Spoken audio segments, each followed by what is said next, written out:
মধ্যপ্রাচ্যে আবারও ভয়াবহ সংঘাতের আশঙ্কা তৈরি হয়েছে। ইরানের ইসলামী বিপ্লবী গার্ড বাহিনী IRGC হুঁশিয়ারি দিয়েছে, ইরানি তেলবাহী ট্যাঙ্কারে হামলা হলে মধ্যপ্রাচ্যে থাকা মার্কিন ঘাঁটি ও জাহাজে সরাসরি পাল্টা আক্রমণ চালানো হবে।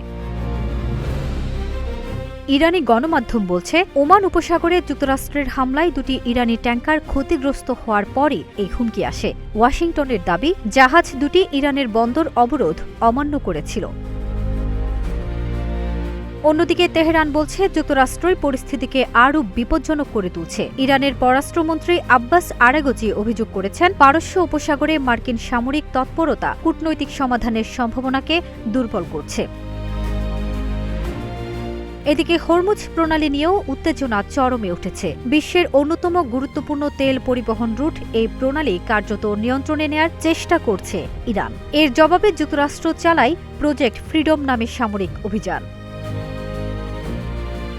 অন্যদিকে লেবানন সীমান্তেও বাড়ছে সংঘাত। ইসরায়েল ও হিজবুল্লাহর মধ্যে ড্রোন হামলা ও গোলাগুলি অব্যাহত রয়েছে। সব মিলিয়ে মধ্যপ্রাচ্য জুড়ে নতুন বড় ধরনের যুদ্ধের আশঙ্কা আরও তীব্র হয়ে উঠছে।